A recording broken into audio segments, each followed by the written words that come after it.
in me. Pour yourself into my heart.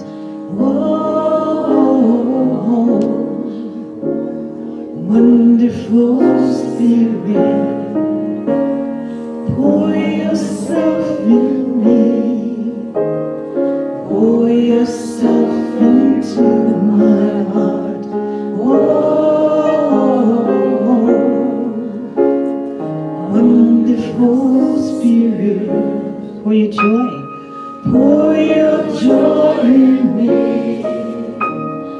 Pour your joy into my heart. Whoa, wonderful Spirit. Pour your joy. Pour your joy in me. Pour your joy into my heart. Whoa, wonderful, wonderful Spirit. Pour your strength. Pour your strength in me.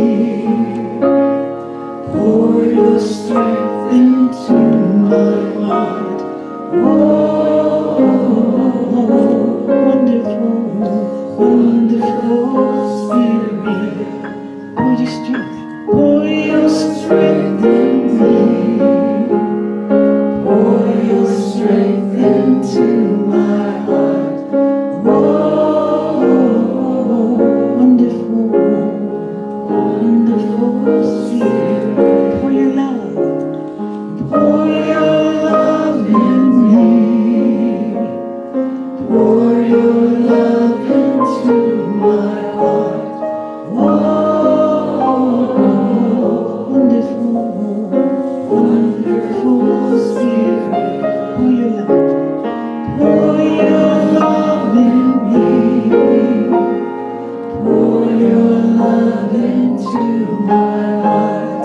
Whoa, wonderful, wonderful Spirit. Whoa, wonderful, wonderful Spirit. Whoa, wonderful, wonderful Spirit.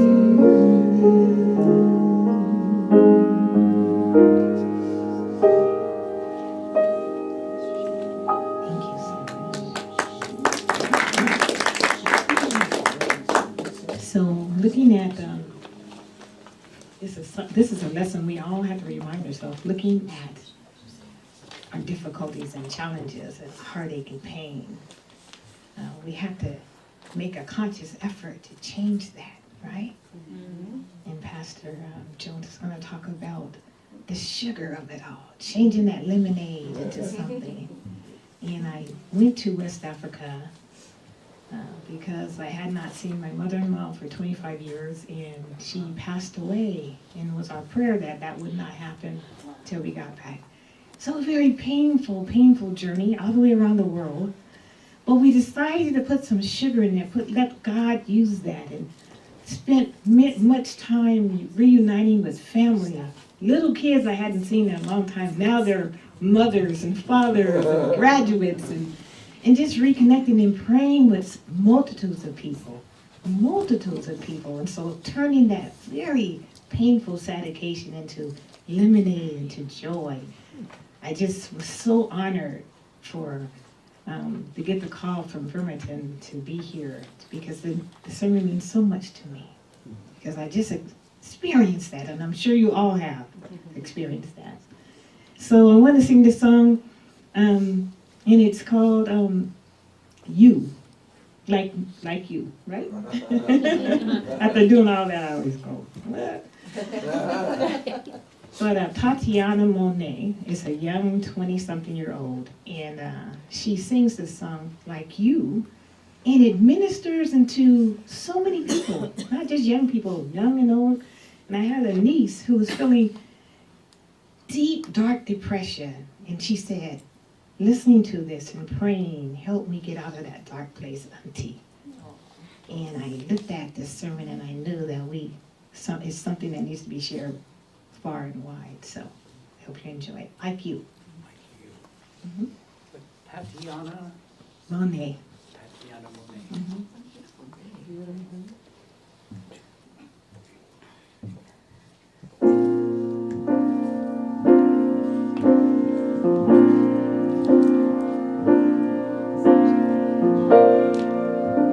You gotta get up.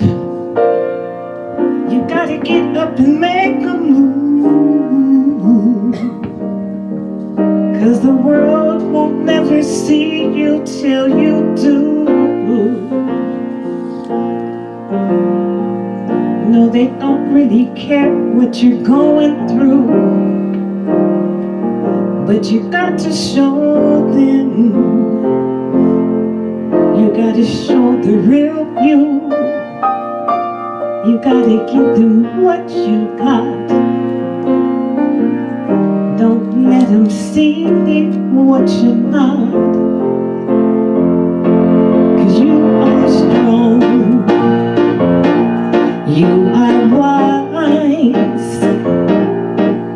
You are worth beyond 1,000 reasons why. And you aren't perfect, baby. 'Cause nobody's perfect, darling. No, no, no, there's no one in the world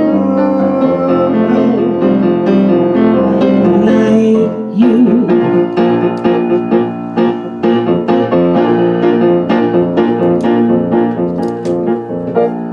What do you say when you can't go on? What do you do when you're just not strong by yourself? And nobody's strong by themselves. But you got to show, you got some resolve. You gotta trust and have faith to move on. Because there's power in knowing you're not alone. Just trust and pray and obey. 'Cause there's no other way. You gotta fight on through your prayer. 'Cause there will be problems, but you're not defined by them. And God will send people to help redesign you. Problems will find you, but they won't define you. And God will send people to help redesign you. You are a work of art. Bet you didn't think you'd come this far, but here you are. 'Cause you are strong. You are wise. You are worth beyond 1,000 reasons why. And you can't be perfect, sister. 'Cause nobody's perfect, brother. No, no, no, there's nobody in this world like you.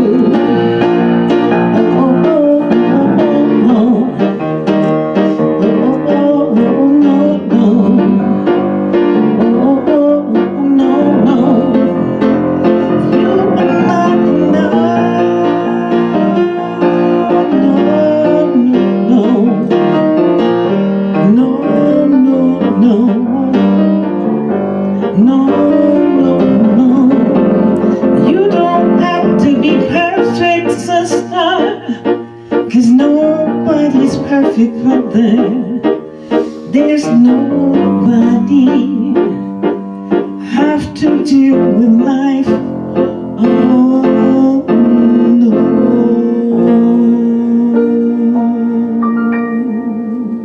Thank you.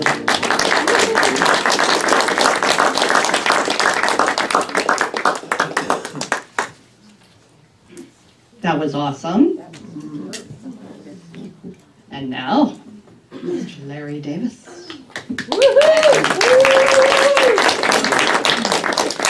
Is it okay if I wear have to talk to Mark about Is that. it okay if I work on this? Cool. It is such a pleasure to be back home again with friends and family. It is an honor. It is truly an honor. Today's presentation will highlight it's the sugar. I'm getting a message from my partner. What would you like me to do? You're a little the mic taller. a little bit? Yeah, you're tall. Some of us. We're average. All right. That was fun. That brings up a really fascinating point. My heart's going to break when I think about this. It's going to be awesome. There were so many Sundays where I was the sound guy. And my love was doing the presentation and doing the message and doing this. And I was upstairs and I was pointing, thinking maybe she would see me. The table is turned, thank you so much. That is beautiful. That is beautiful. She's your sugar. She is, in many ways. So the sugar, and I'll start you with this as something we could begin with, and then we'll tell stories and go from there. Sugar, it's the sugar. It's not the lemon that truly makes the lemonade, it's the sugar. It's the life's sweetness. And the sugar I'm referring to is simple S-U-G-A-R, as in S, as in stillness, silence. Your song was perfect. And as well as the message today Marilyn read about being in a place of silence. The U is talking about understanding. When you're in that place of silence, going to a place of understanding, allowing truth. These are not my words. Allowing God's truth to speak through us. G, as in sugar, but G as in gratitude. Life is sweet. It's that place where we could just take it in, the sweetness and gratitude. And then we happen to have the opportunity through the A in sugar, action, to move forward and really do that and do our very best, knowing we're doing our very best. And R in sugar is reflection, another opportunity to just step back and reflect. And today's presentation will highlight that. So how did I get into this mess in the first place? Okay. So Cindy had communicated with us, and immediately I turned to Carmel, and it's so simple. Hey, hon, what do you think? Larry, what are you doing? And it's always like that. Larry, what are you doing? And I go, no, this is fabulous. This is an opportunity. This is extraordinary. This is really extraordinary. So we say yes, and we let life move on. Okay? So fast forward, it happens to be like in July, just about 3 weeks ago. We happen to be, and this is a blessing, we happen to be in Paris. And when you say that to people, you go, we were in Paris. How could you have a bad day in Paris? How could there even be a lemon in Paris? It's not possible. Well, the story goes like this. It's a funny one. We landed in Paris, and I had still no idea what we were going to do in Paris, and I had no idea what we were going to do today in this conversation with us all. And we landed in Paris, and we get to the hotel, and we knew that something was up. Because the people behind the counter were looking at us and thinking, oh, and since we didn't speak French, we did speak the human condition. The body language said, we didn't expect you. And so I kind of all of a sudden turned into Larry the travel agent, and I'm waiting and watching what goes on. And lo and behold, they do their little dance and they say, Monsieur, we have a room for you. And when I heard that, I went, this is not good. So instead of going to, one of those little elevators that are just like really tight, he takes us through a back door. And there happens to be a little patio, and it's the smoker's patio. And I'm thinking, this is not good. And in my head, not heart, in my head I'm thinking, I'm going to have to step into this. I'm going to have to do the Larry thing. And I'm thinking also, this is going to be like a broom closet. Well, the manifestation of life, he opens the door and it was industrial lighting like this, so no matter what it was, it could have been a suite at one of the finest hotels, but because of the lighting, everything looks really bad. But there and behold, the manifestation is true. It was a frickin' closet. There were 25 TV sets ready to go for the rest of the hotel, packed into this little room. And I'm saying one thing, no way. And I turn behind me and I see Carmel sort of laughing, thinking this is absolutely funny. And I'm going into, again, what we call Larry mode. And I start dealing with the whole thing, and we start talking English, and he's speaking French. We're going back and forth. He shows us a room upstairs, and it was absolutely unacceptable. And I'm thinking, this is not the way it was supposed to be. So we are just kind of just having to just let it go. I come back down, and Carmel's already knowing that this is going to be magic, this is going to be amazing. I hadn't made that transition yet. We go back into the room, and the one thing I do is I turn off the industrial lights, and I turn on the ambient lights, and all of a sudden it's like, whoa, this is a whole new place. This is amazing. And then all of a sudden I notice the room. This is like larger than any room in all of Paris. In fact, it's the handicapped room. Yes. And it's the room that was just built and designed like within the last month. It was all new. And like any hotel room in Paris, you expect the shower to be the size basically of the piano right here. And though, because it was the handicapped disabled room, the shower was huge. It was 3 times the size of any shower bathroom in all of Paris. And all of a sudden I'm sitting in this truth and going, this is a gift. And Carmel's laughing the whole time, thinking, I just needed to let you just do your thing. And that's how this presentation came. It was shifting from lemon to lemonade, but it's not the lemon, it really is the sweetness, the sugar.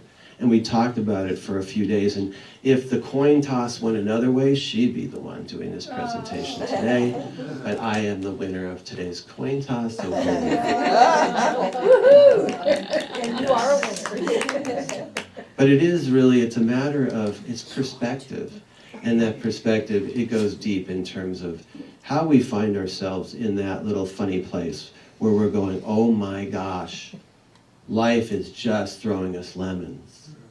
But what do we do about it really is within our control in that regards. So I wanted to share a few things that are insights beyond me. Choose them.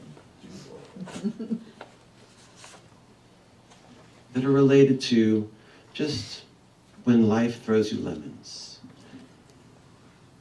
Some people know this name, Louise Hay. We have probably a few of her books somewhere here in the library. She says, it's not what happens to you, but how you handle it. If life gives you lemons, make lemonade. If the lemons are rotten, take out the seeds, plant them in order to grow new lemons. Brilliant. Many people might know Napoleon Hill, another name in the New Thought world. When life gives you lemons, make lemonade and sell it to all those who get thirsty from complaining. Now, in terms of forward thinking, I love this one. This is from someone, Ziad Applenua, and I'm not for sure who he is or she, but brilliant. When life gives you lemons, order the lobster tail.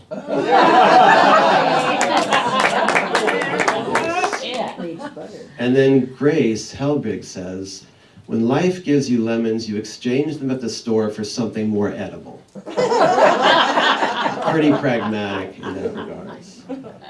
In this whole conversation, when we look at those people who really transition from lemon to lemonade, a number of stories always come about. For example, Thomas Edison seems to always come up in these conversations. When he was in elementary school, he was always told that he was too stupid to learn anything. And in fact, as an inventor, he made 1,000 unsuccessful attempts at inventing the light bulb. And when a reporter asked him, how did it feel to fail 1,000 times, he said, I didn't fail 1,000 times. The light bulb was an invention with 1,000 steps. Brilliant. Another well-known failure, Winston Churchill. Churchill failed 6th grade. He was subsequently defeated in every election for public office until he became prime minister at 62. He later wrote, never give in. Never give in. Never, never, never, never in nothing, great or small, large or petty, never give in except to convictions of honor and good sense. Never give up. And that's kind of what it's about. So what does get in the way? In my Bremerton side of my life, Monday through Friday, I happen to be a behavior specialist for the school district here, and it's a blessing, a true blessing. I have an opportunity to experience the human condition each and every day through the students and the teachers that are really struggling. My work in particular, though the teachers don't know that, they think I'm there to fix the kids, is more so to help the teachers and the staff to really work on themselves, because it's how we see the gifts that unfold through these children that make the difference. And it's really about the sugar, stillness, stepping in silence, because kids are going to do crazy things. It's just the nature of the beast. Understanding, looking at ourselves for a moment and saying, okay, what am I learning here? What's the lesson? And then also understanding the human condition as expressed from the children. What are they needing? What are they expressing in that moment? In terms of the G, gratitude. Sure, it's challenging and it's difficult when you're working with children, or as a parent when you have your own kids. It's challenging. It's life in the human condition presents itself each and every moment, but there are moments of gratitude that we could step into, and then action. We could step forward, and then we could reflect in that way. What happens is, and this is the thing that's really kind of simple, is that we all have this part of our brain. It's the amygdala. It's the size of an almond. And what that does, it's there to protect us. It's the fight, flight, freeze phenomena. When we are getting information in, it's always on guard saying, yikes, this is not good. This is not safe. So we move to that default. It just that happens to be, we have learned, especially as stress becomes more and more prevalent in our lives, we typically go to default quicker, faster. And in the life that we live today, 21st century, if you turn on the news, if you open up the newspaper, if you just listen to anything on Facebook, it's an amazingly horrible experience called life. And of course, you're going to go to default. And so what we need to do is train ourselves to try something completely different. Take control of our lives. And the means to do so is through the sweetness called love. One of the great teachers, by example, passed last week, John McCain. And for those of you who are, I look in the crowd, are our age, there aren't that many role models or heroes, people who have lived an extraordinary life that we could look at, even though the politics we could put off to the side, but stepping into that truth, John McCain was one of those people, and possibly one of the last that we will experience in our lifetime. His daughter said the following.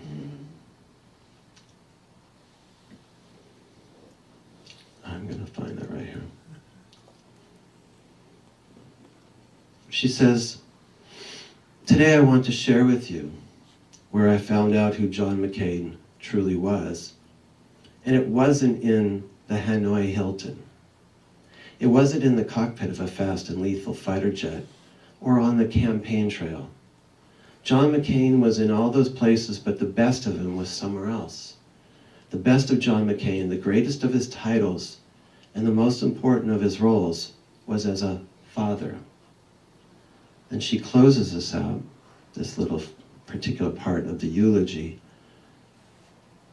She says, and this is that life is sweet, the sugar. John McCain was not defined by prison, by the Navy, by the Senate, by the Republican Party, or by any single one of the deeds in his absolutely extraordinary life. John McCain was defined by love. Love. And you shared that earlier. And Marilyn shared that in the message today. The sweetness of life is in God's love, which is an expression each one of us presents.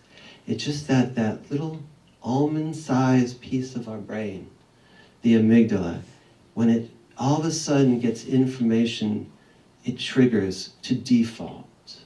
And we all of a sudden go to stimulus, and we go to a place of expression, and that expression is fight, flight, freeze. We often say things, oh my God, and you go crazy, you get nervous, you get upset, and then before you know it, we might even regret what we had said to a loved one, to those that we care about, and the cycle continues. But we could take control of that. We could take control of that cycle by stepping into sugar, silence, solitude, understanding, gratitude, action, and then move into reflection in that regards. One of our favorite songs over the course of the summer when we were doing some amazing travels, Carmel and I, we were listening to what's called the No Shoes Radio. Anybody familiar with that? No Shoes Radio. It's Kenny Chesney's radio station, country singer Kenny Chesney. And his big song this summer was Get Along.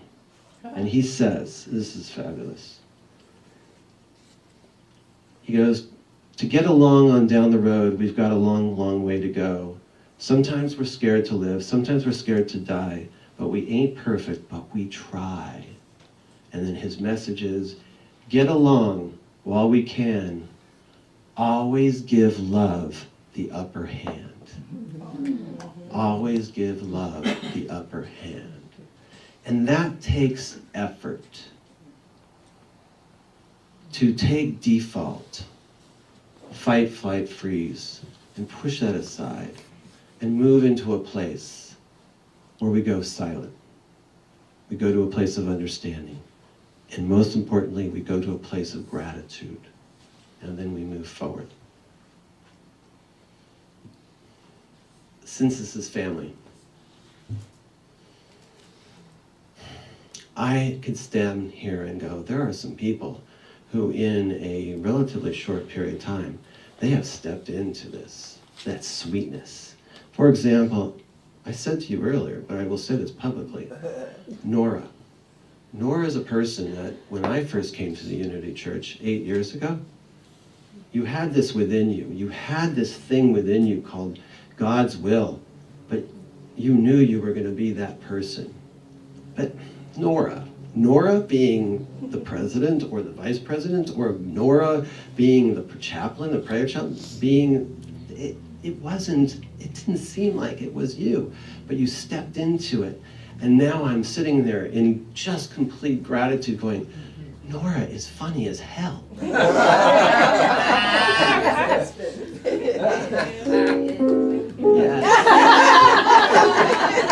Short people.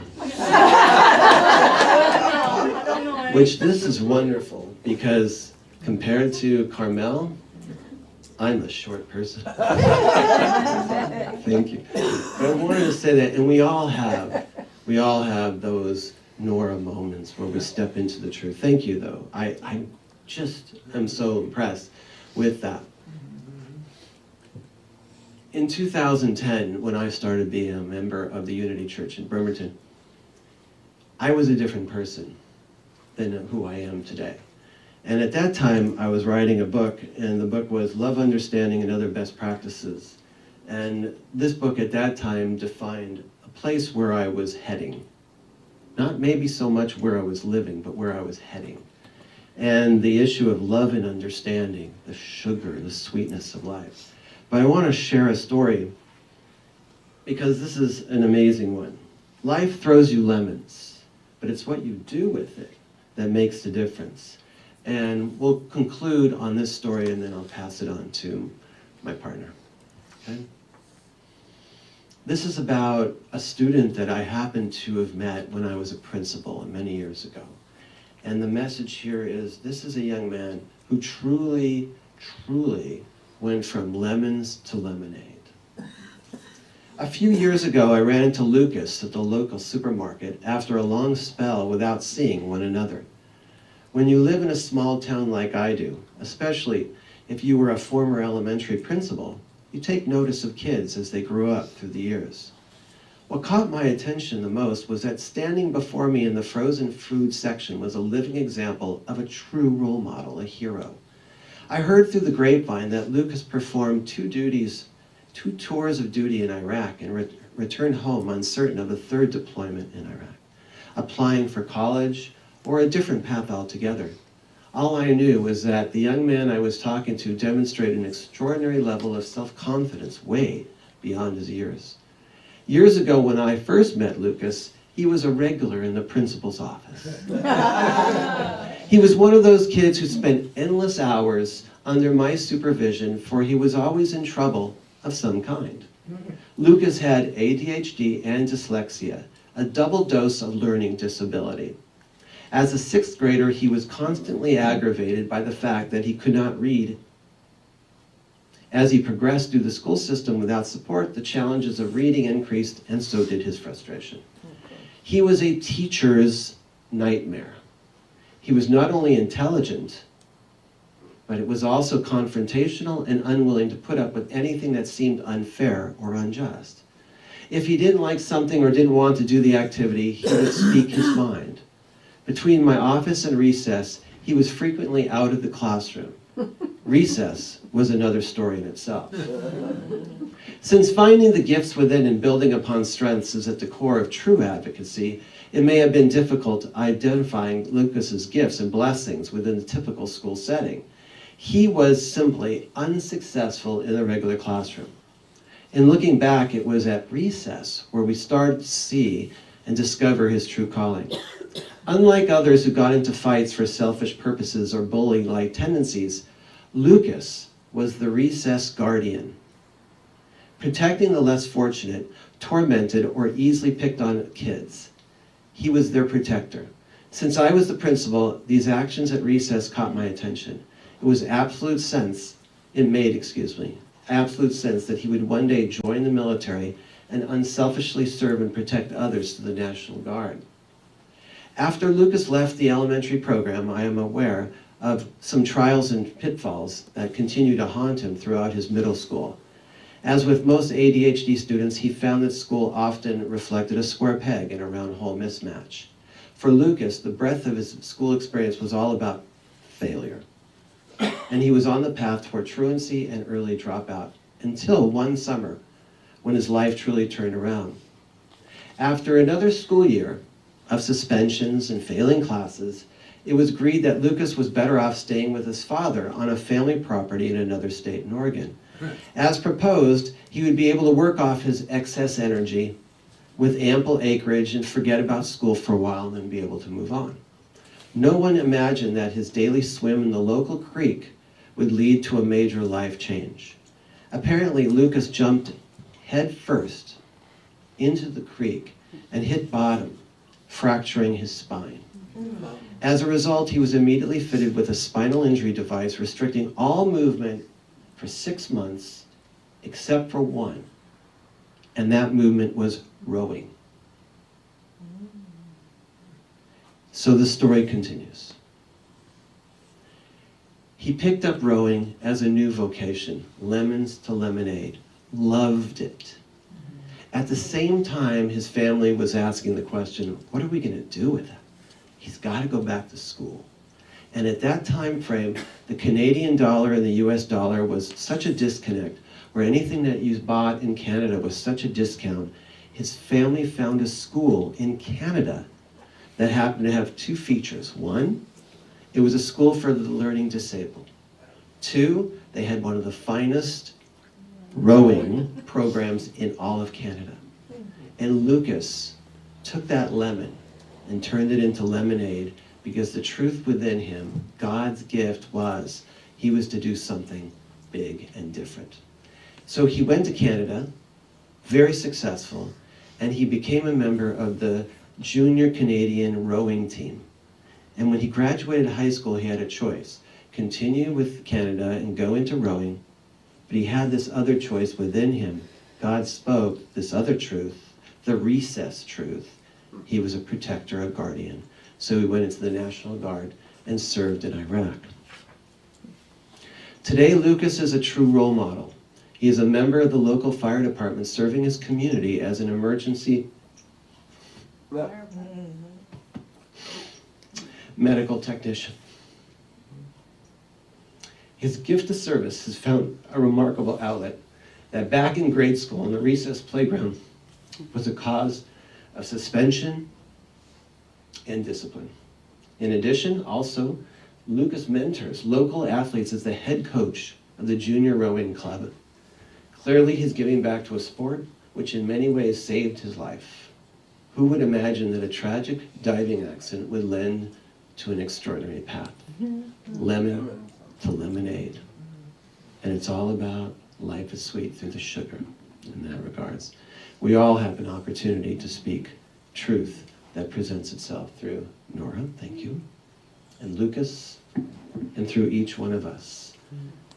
And I'll just say, these words are not mine. These are God's words, and I'm being told it's time to pass the torch. Carmel.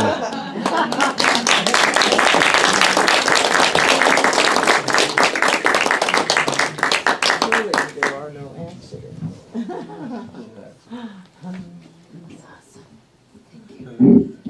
Taller. Freaky. Thank you, Larry. That was wonderful. Absolutely wonderful. Thank you for sharing your stories. Touched my heart. So now is a time of meditation. So we're going to practice that first one, going into the silence. And that's probably the most beneficial practice out of the sugar implements that you can do besides gratitude, is the daily practice of meditation. It prepares you for those moments when you choose to respond instead of react from that little almond in the back of your mind. So I'd like to take you to that place. So if you join me by possibly putting your feet flat on the floor and moving your shoulders around and just allowing your body to relax and your hands sit comfortably on your lap.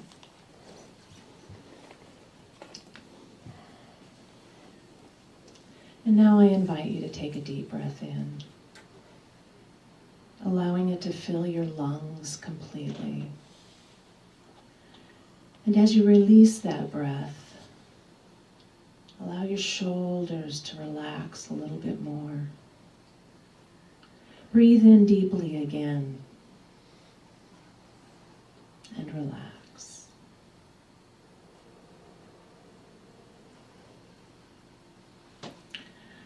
I invite you to take 4-count breath, and as you do, imagine a line going up, vertical.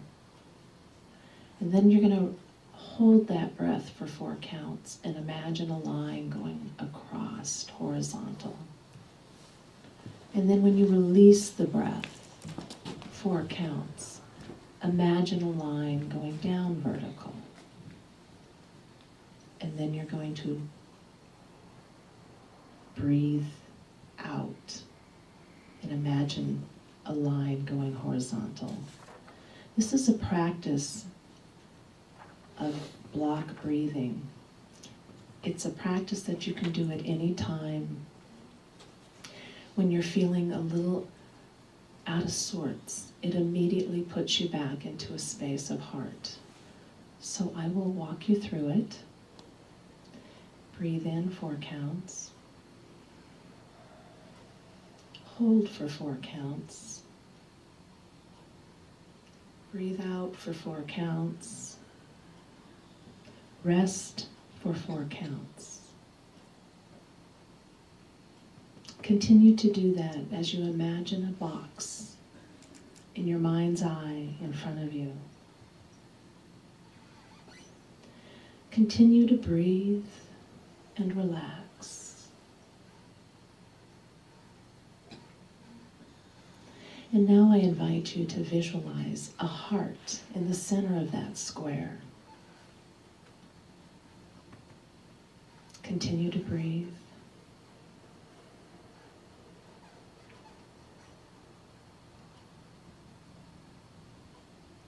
Now visualize the corners of the box softening. See them rounding. Continue to breathe. Breathe in, hold. Breathe out, rest. Breathe in, hold. Breathe out, rest. Allow that square to have those edges rounded so much it becomes a heart inside a circle. Continue to visualize that heart inside that circle. Imagine it being your heart. Feel it growing. Feel it expanding. And now I invite you to bring something into that heart space that fills you with gratitude. It could be the face of a loved one. It could be a beautiful flower. It could be your favorite little puppy's face. Bring that feeling of gratitude to that heart space. A little sugar.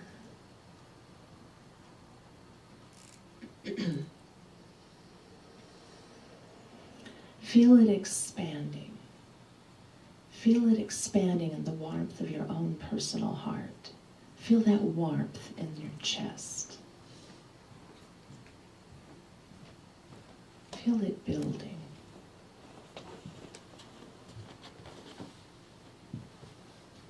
See it building like the sunlight in the sky. Bright, warm, radiating. And now feel it expanding beyond the circle.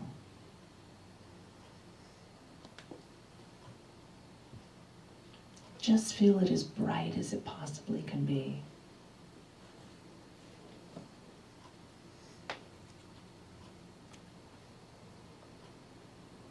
Breathe in deeply again to 4 counts.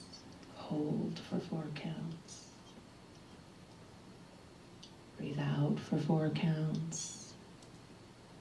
Rest for 4 counts.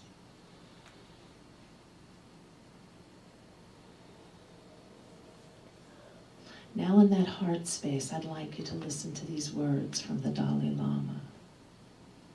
Settle them into that space within your heart.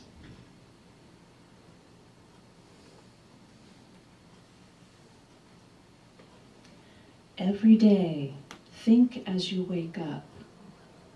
Today, I am fortunate to be alive. I have a precious human life. I am not going to waste it. I am going to use all my energies to develop myself, to expand my heart out to others. I am not going to get angry or think badly about others. I am a benefit to others as much as I am and I can. Feel those words expand beyond that heart space. You are the light of the world.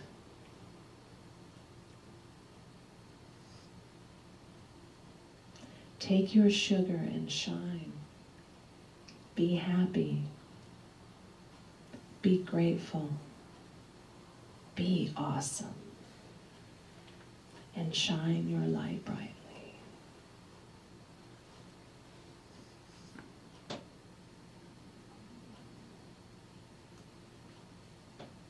Take a deep breath in. Breathe out.